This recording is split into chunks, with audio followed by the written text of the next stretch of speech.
복된 삶이 되시기를 축원합니다. 여러분, 야곱이란 사람 아시죠? 아마 야곱만큼 하나님의 축복에 진심인 사람이 없지 않을까 생각합니다. 왜 이렇게 그는 하나님의 축복에 진심이었을까?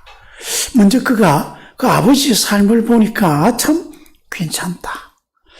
하나님이 복 주신 사람은 저렇게 살아가는구나. 또 들었던 할아버지 아브라함의 삶, 하나님이 모든 순간 이끌어 가셔서 복 주시는 아브라함의 그 모습, 그가 들었을 때, 제일 최고는 하나님의 축복이다. 나 어떻게 하든 좀 하나님의 축복을 좀 받아야 되겠다. 그래서 그는 간절했습니다. 나도 우리 아버지가 받았고, 우리 할아버지가 받았던 하나님의 저 축복, 저것이 내 것이 되기만 하면 나는 정말 인생이 참 활짝 필 것 같다. 그런 생각인 거죠. 근데 문제가 있습니다.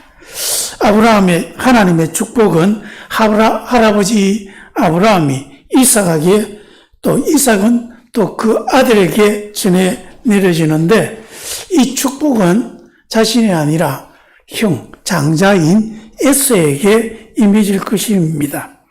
간절히 원했지만 내 것이 아니라고 생각되는 거 어찌해야 됩니까?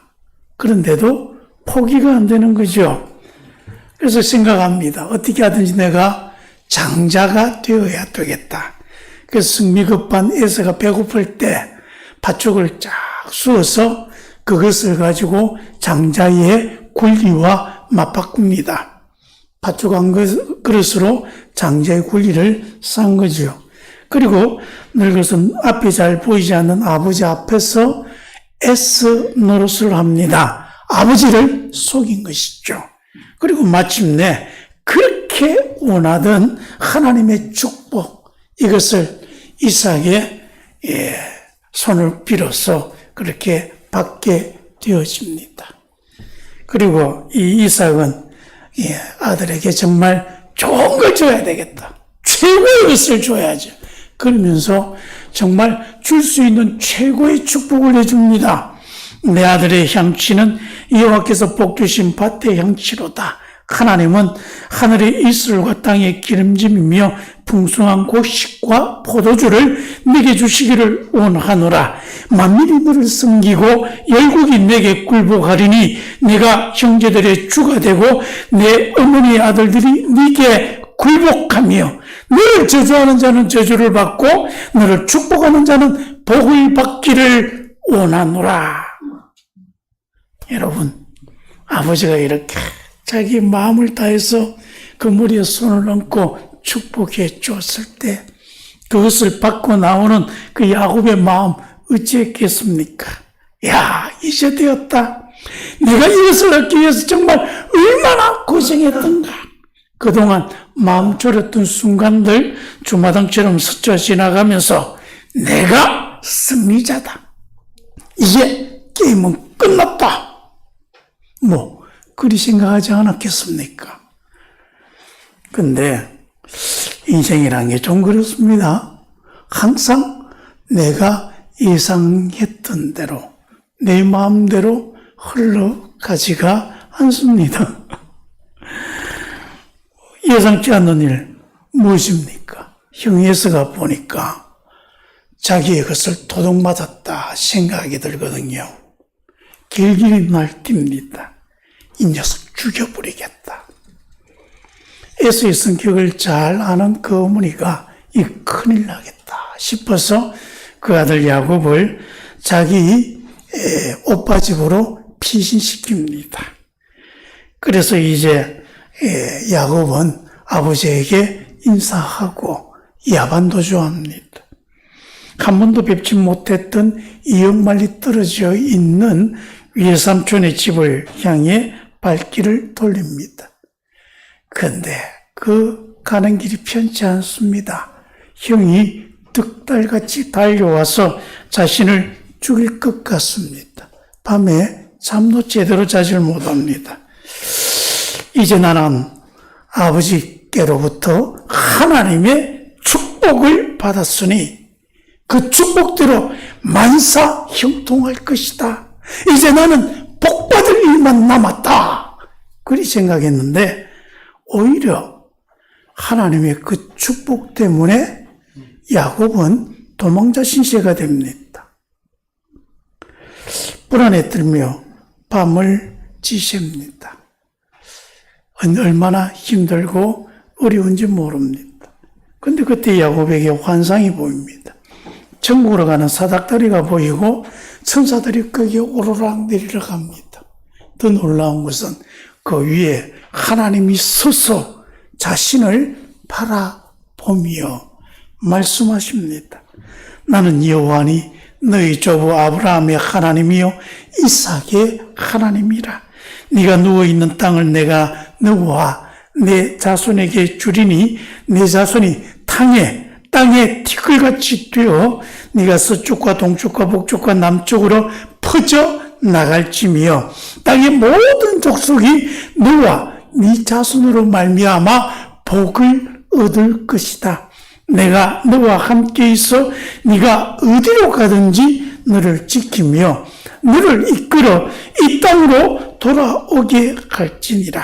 내가 네게 허락한 것을 다 이루기까지 너를 떠나지 아니하리라. 그렇게 말씀하십니다. 야곱이 깜짝 놀랍니다. 와, 여기에 하나님이 계셨다. 여기가 바로 하나님의 집이다. 그러면서 그곳 이름을 베델, 하나님의 집이다. 그렇게 이름 짓고 이제 서원합니다.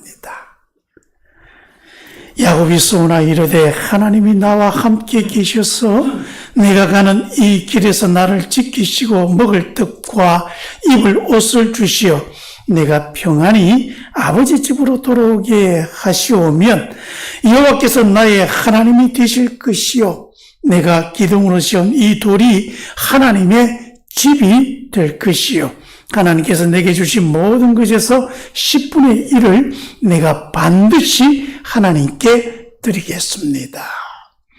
그렇게 서원을 합니다. 여러분, 이 장면이 하나님과 야곱이 처음 대면하는 장면입니다. 이제까지 야곱은 아버지 이삭에게 하나님이 함께 하시는 모습을 보면서 하나님을 알았습니다. 그리고 조부 아브라함이 어찌 살았는지 그걸 들으면서 하나님에 대해 알았습니다. 그렇게 말로만 들었던 하나님을 직접 이 자리에서 대면한 것입니다. 사실 여러분, 야곱은요, 자신이 하나님을 만날 줄은 꿈에도 몰랐을 것입니다. 그가 그렇게도 원했던 하나님의 축복. 사실 야곱은 그 하나님의 축복이 귀한 줄 알았습니다. 그리고 그 축복이 너무 필요했고 절실했습니다. 그래서 그 축복을 얻기 위해 형을 속이고 아버지를 속여서 마침내 그 축복을 받았습니다. 그가 원했던 것을 이루었고 얻었습니다. 그런데 그런 속에서 그 축복을 주시는 하나님을 만날 것이다.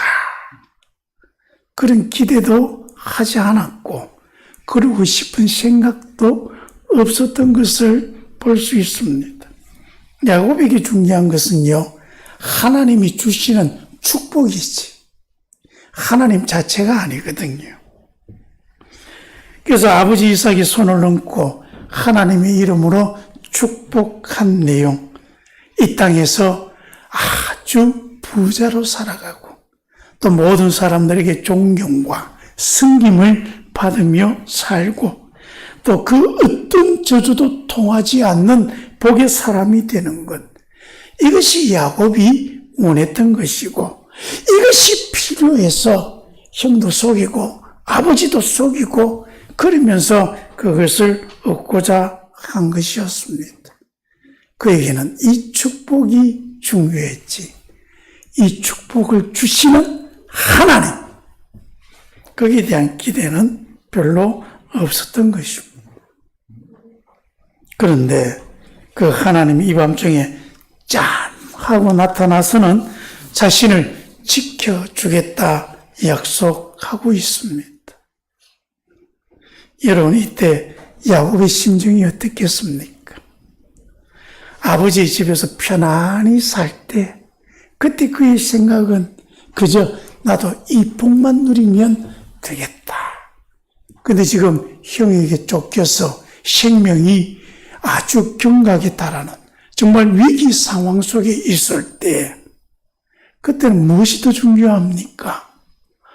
내게 나중에 줄지 안 줄지도 모르는 그 하나님의 복. 그래서 내가 부자 되고, 그래서 내가 다른 사람들에게 섬김을 받고, 그래서 내가 어떤 저주도 통하지 않는 그런 복의 사람이 되는 것. 그거보다 지금 이 위기에서 나를 구원해주고, 나를 지켜주고, 나를 이끌어주는 살아계신 하나님. 이 하나님이 정말 중요하다. 그때는 몰랐죠.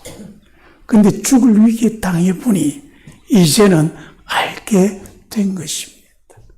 그래서 하나님을 딱 만나고 하나님이 너를 지켜주겠다. 내가 너와 늘 함께 해주겠다. 그 말씀을 하시자마자 야곱의 그 마음, 이제 내가 살았구나. 그래서 여러분, 이제 그에게 정말 필요한 것은 내가 얻고 싶은 이 축복보다 내 생명을 보호하고 지켜주시는 하나님이구나. 그래서 야곱은 이때부터 인생이 완전히 달라집니다. 자신이 원했던 그 복을 얻기 위해서 사는 그런 사람이 아니라 복을 주시는 하나님과 함께 살아가는 사람이 된 것입니다. 그리고 하나님은 야곱과 함께 하시면서 야곱을 복의 사람이 되게 하는 하나님의 프로젝트를 실행하십니다. 이제 복을 받아서 그저 그것을 누리기만 하는 사람이 아니라 그 복을 받을 자격이 있는 사람, 그리고 그 복을 통해 하나님께 영광 돌릴 수 있는 제대로 된 인생, 제대로 된 그 사람을 만들고자 하시는 것입니다. 그래서 여러분, 야곱의 인생이 달라집니다. 사는 방식이 달라지고요, 인품이 달라지고요, 살아가는 목적도 달라집니다. 먼저 그의 삶, 가장 먼저 달라진 것, 바로 하나님을 의지하는 것입니다. 야곱이 천신만고 끝에 외삼촌 라반의 집에 도착했습니다. 근데 이 외삼촌 라반이라는 사람 만만치 않습니다. 얼마나 야비한지, 거기에다 교활하고, 거기에다가 신의도 없고요, 게다가 뻔뻔하기도 합니다. 얼굴에 완전히 철판 깔고 사는 사람 같습니다. 야곱도 스스로 지 생각에는 나도 꽤 한다, 그리 생각했는데 그 외삼촌 라반에 딱 비해보니까 난 참 순진한 사람이구나, 그런 생각이 들 정도로 대단한 사람입니다. 라반의 딸 라헬, 보니까 첫눈에 반했습니다. 여러분, 그 당시에는 이렇게 우리처럼 이제 친족 간의 그런 결혼이 금해진 게 아니라 사촌 간이면 결혼할 수 있는 그런 풍습이 있습니다. 보니까 너무 이쁘거든요. 딸 라헬을 내게 주십시오. 그러니 어찌합니까? 그러면 7년간 무상으로 일해라. 그러면 내 딸 주겠다. 근데 라헬을 사랑하니까 정말 이 야곱은 힘든 줄 모르고 7년을 무상으로 노력합니다. 일합니다. 그래서 마침내 결혼식이 되었습니다. 결혼날 이제 신혼방에 들어갔는데, 여러분, 신혼방이 어떻습니까? 지금처럼 불을 켜는 게 아니라 깜깜합니다. 그게 들어온 여자가 누군지를 모릅니다. 아침이 돼서 보니까 자기가 사랑하는 라헬이 아니고 그 언니 레아가 되겠습니다. 이게 뭡니까? 막 따지니까 뭐라고 이야기합니까? 동생이 먼저 시집가는 법이 없다. 그러니 7년을 더 일해라. 그러면 라헬도 주겠다. 그래서 7년을 다시 또 무상으로 일을 하지 않습니까? 그 일 잘하는 야곱을 14년 동안 공짜로 부려먹는 사람이 라반입니다. 근데 여러분, 이제 그때부터 그는 가정을 꾸려서 재산을 모읍니다. 근데 그때도 라반은요, 쉽게 그렇게 하도록 하지 않습니다. 온갖 방해를 합니다. 어떻게 하든 자기가 많이 가지고 조카에게는 적게 주려고 하여튼 할 수 있는 꾀를 다 냅니다. 근데 그때마다 야곱은 하나님을 찾습니다. 그런 거 보면 그냥 막 좀 욕하고 원망하고 막 그럴 것 같은데 도리어 그럴 때마다 하나님을 찾고 하나님의 도움을 구하고 그저 하나님은 환상으로도 보여주시고 하나님이 도움을 주셔서 라반이 그렇게 악하게 굴어도 하나님은 야곱에게 그 은혜와 복을 주시어 재산을 더 크게 늘려갑니다. 뛰는 야곱 위에 나는 라반이 있고 나는 라반 위에 모든 것을 다스리는 하나님이 있는 것입니다. 여러분, 야곱은 모든 일을 할 때 하나님께 묻습니다. 그리고 하나님의 뜻에 순종합니다. 그러다 보니까 어느 순간 야곱은 믿음의 사람이 됩니다. 그런 어떤 상황, 어떤 순간에서도 하나님을 찾고 하나님을 의지합니다. 하나님의 뜻에 순종합니다. 자신이 원했던 것처럼 형통한 그런 인생을 살지는 않았지만 하나님께 실망하거나 그래서 원망하거나 배신하지 않습니다. 도리어 그럴수록 더 간절히 하나님을 찾습니다. 그리고 하나님은 야곱이 있는 곳 언제나 함께 하시고 야곱의 삶의 동반자가 되어 주십니다. 이렇게 야곱이 살아온 과정을 보면 하나님께서 야곱을 하나님의 사람으로 훈련시키고 계속해서 성장시켜 오신 것을 볼 수 있습니다. 그저 아무 걱정 없이 잘 먹고 잘 살았더라. 부족함이 없이 부귀영화를 누리며 살았더라. 그렇게 사는 게 복 있는 사람이 아니라 하나님이 늘 함께 하셔서 하나님과 함께 살다 보니 하나님의 인격을 닮아가고 하나님의 성품을 배워가고 하나님의 신성을 자꾸 내 삶으로 누려가는 사람. 그래서 그 인격과 인품이 하나님을 닮아 성숙하고 그 믿음이 성장하면서 하나님의 뜻을 이루어가는 그 사람이 진정 복 있는 사람이다. 하나님은 그렇게 야곱을 훈련시키고 야곱은 그 기대에 부응하며 성장해 가는 것입니다. 그건 자꾸 달라져요. 여러분, 야곱이 결혼해서 가정을 꾸렸습니다. 아내가 둘이나 되다 보니까 자식들이 순붕순붕 났습니다. 두 아내가 서로 경쟁하면서 서로 애낙게 경쟁을 하다 보니 거기에 자기들이 부리는 자기들의 종도 야곱의 아내로 줍니다. 첩이 둘이 더 생깁니다. 그러다 보니 아이들이 11가 되고 딸이 하나가 더 생겼습니다. 나중에는 마지막 막내 베냐민도 낳습니다. 그래서 아들이 12이나 되지 않습니까? 여러분, 야곱이 어떤 사람입니까? 자신을 위해서는 모든 상황을 자기 유리하도록 이용하는 사람입니다. 그런데 그래서 그 이름 야곱의 뜻이 뒷다리 잡는 사람입니다. 자신이 잘 되기 위해서는 남의 뒷다리 잡는 것, 이걸 스스럼지 않았던 사람이 야곱입니다. 그런 이기적인 사람이었습니다. 그런데 책임질 가족이 생깁니다. 이제는 자신을 희생하고 헌신해서 돌볼 가족이 생기는 것입니다. 그는 그 가족을 위해서 기꺼이 자신을 희생합니다. 자기만 생각했던 사람이 가족과 또 그 가정을 책임지는 책임감의 사나이로 거듭나는 것입니다. 하나님은 가정을 통해서 야곱으로 하여금 그 이기심을 버리고 남을 위해 기꺼이 헌신할 줄 아는 사람이 되게 하시는 것입니다. 그리고 여러분, 야곱은 얼마든지 다른 자기가 원하는 곳에서 편안하게 잘 지낼 수 있습니다.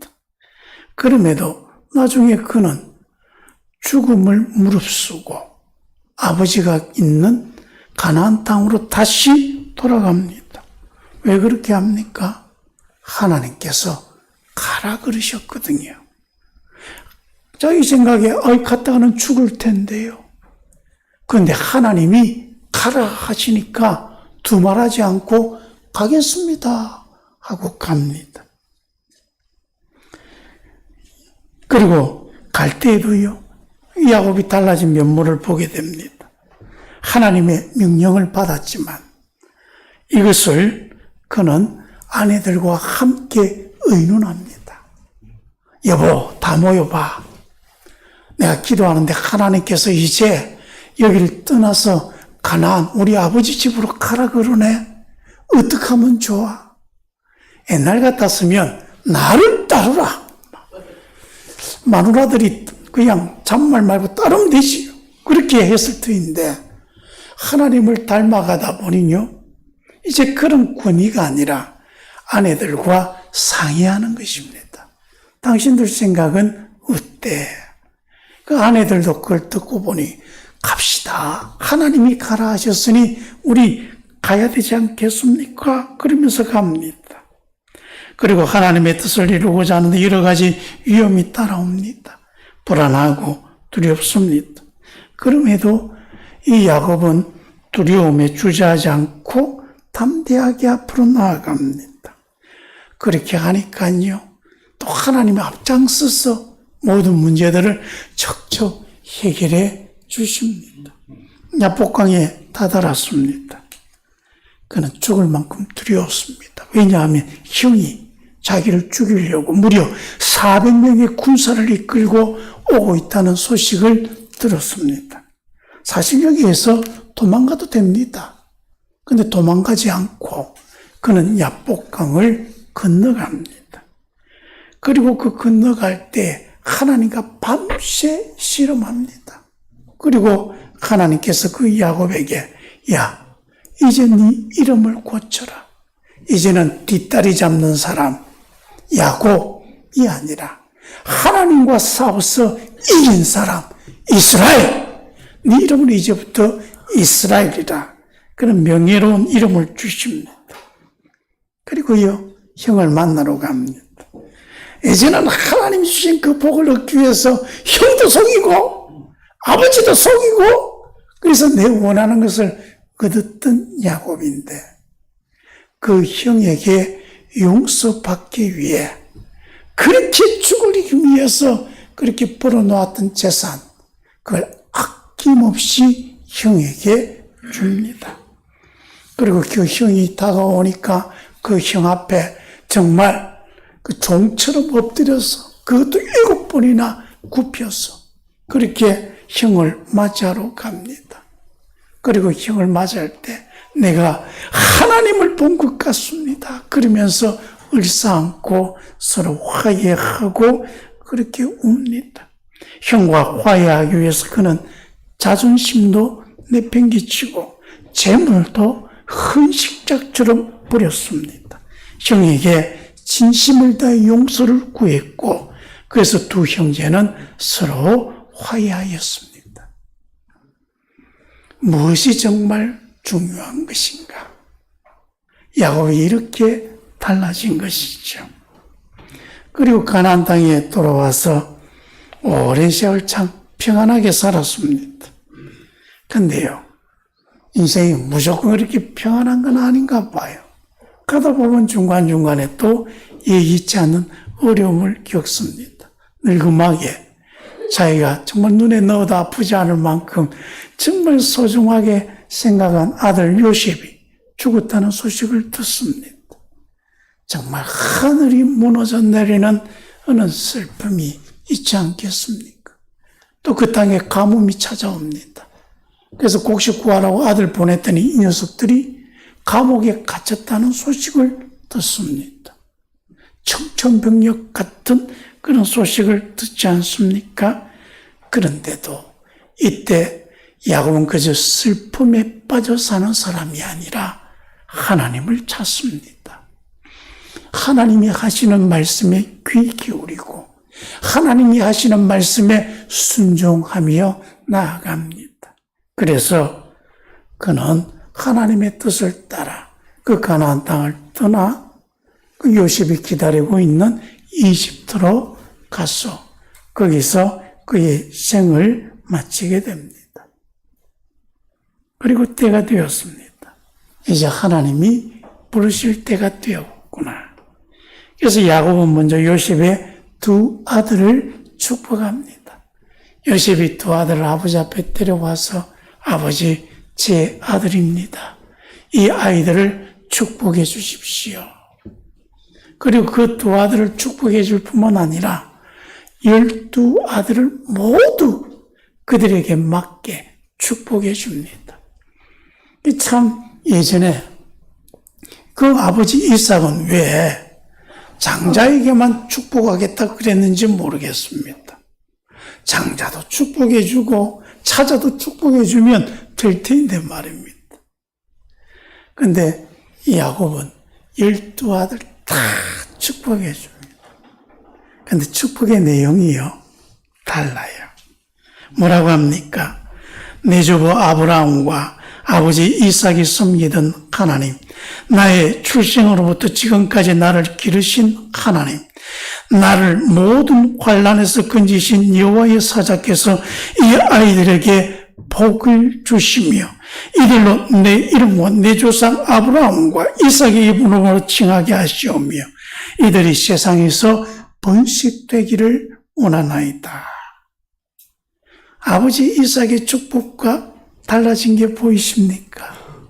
아버지의 그 축복은 이 땅에서 얼마나 어떻게 하면 더 잘 살 수 있는가? 그 더 잘 살 수 있기 위해서 필요한 게 무엇인가?